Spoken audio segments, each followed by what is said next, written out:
Hello, everybody. So, the purpose of these podcasts is going to be just more of an intimate, I guess, almost introspective type of podcast where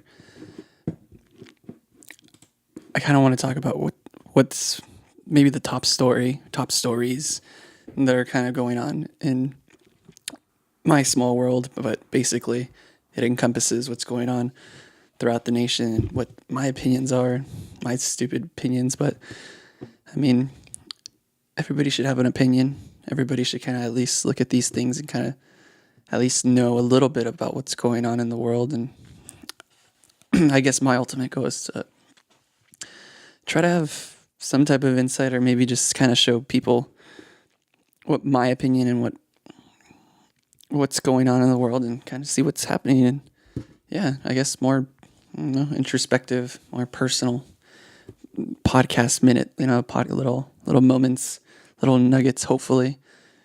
And today we're starting off with this interesting story that I think most people have been talking about in the media, and what's my opinion on it, and what's kind of noticing, or what I'm noticing, is becoming a pretty sensitive subject for both the left and the right, and most people don't really know how to react to what's been going on. And definitely the most, I guess, what would you call him without being an offensive term, but a very strong opinionated person who now looks like he's trying to backpedal with something like this, which is interesting. But so this past weekend, there was a interview done.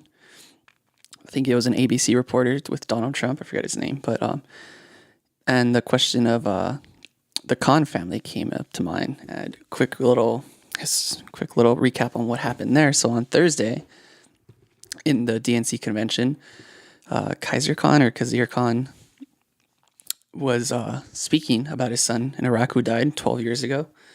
His name, I believe, is whom I'm gonna totally rip this name, but like Humayun Khan, something like that. Totally sorry. I'm pretty sure I messed up that name horribly.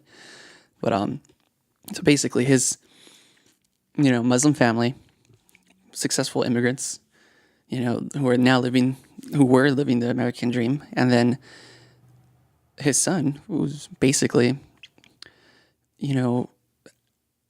had the honor, not the honor, but like had the, let's say, was proud enough and honored his country enough to join the military. And he went to Iraq and he was killed. So his father, Kaiser Khan, on Thursday, July 28th, said some pretty straightforward things to Donald Trump and asked him, "What have you sacrificed for your country?" And he said, "You have sacrificed nothing." Kaiser Khan told this to Donald Trump.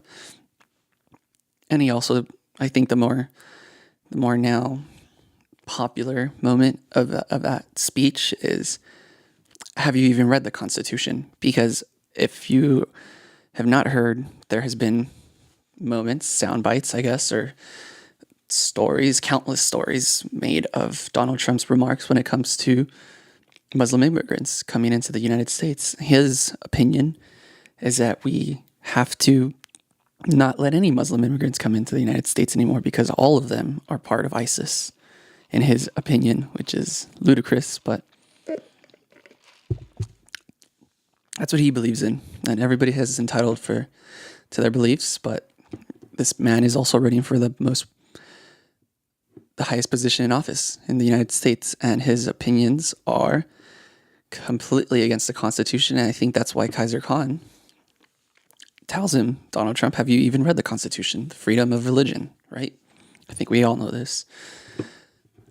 So what was interesting for me, that like the development in this story, was that in that interview also, in the Donald Trump interview, he also talks about Mr. Khan's wife, who was quiet throughout the speech. Now, and I'm not going to like paraphrasing what he said. He said,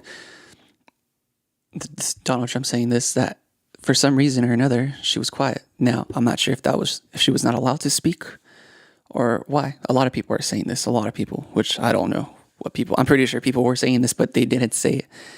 And just because a lot of people are saying it doesn't mean that the presidential nominee should be saying hurtful things like that, because he's insisting that she was not allowed to speak because of her being a Muslim woman.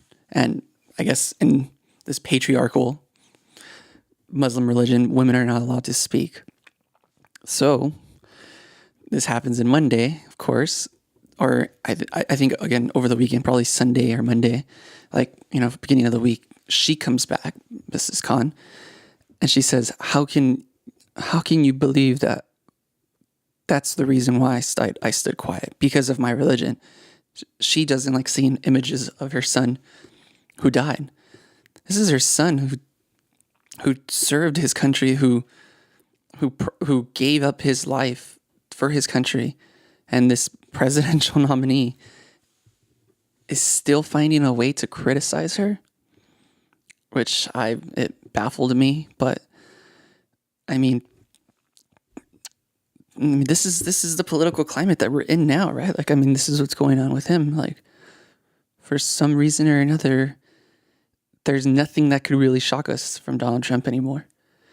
Now, again, like, my opinions are biased. I guess I swing more. I side more with the left, and I guess in a sense, like, I believe in democratic values, but I also do not like.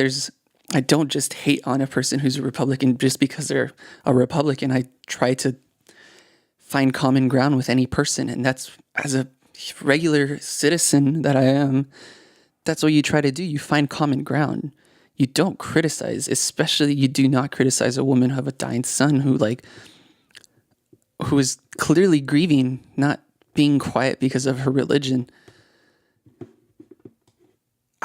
That just completely baffled me, and I don't understand how that is okay for any person to see and to go, yeah, well, he's stating something that like could be true, which is like,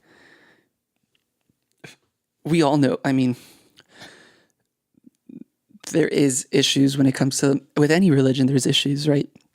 No religion is perfect, or else, I mean, no human is perfect. No religion stems from human beings. So there's, in my opinion, there's no such thing as a perfect religion. Now, you speak to somebody who's a devout anything, they're going to say that their religion's perfect. I get that. That's their opinion. But in my opinion, no religion is perfect. And in that sense, you can't be saying my religion is better or that their religion is flawed, because every religion at some point or another is flawed in a sense. Kind of going back, like connecting this with the Khan family who are Muslim, we do see a lot more in this age now and in this world, in this new world that we're living in, that in some senses or in some instances, the Muslim religion is definitely a bit harsher when it comes to women's suffrage. Like, I mean, you have countries like Saudi Arabia, who barely are allowing their women to drive. Other countries are probably, in other countries, women are still getting stoned to death. That's just, there is issues. Again, like there's obviously issues in the Christian religion as well, or in the Jewish religion, or any other religion. But there's definitely something here to be said. But Trump is not saying it right, obviously. Not right at all. He's not saying it with any respect, in my opinion. And for me, that's probably been the biggest topic of this weekend. And for some reason,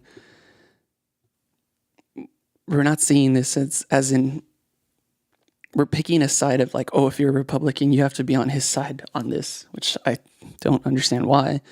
But we should be seeing this as a bully, a man who just offended a woman whose son gave his life for our country.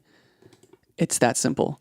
And we're overcomplicating something that shouldn't have been even said in the first place.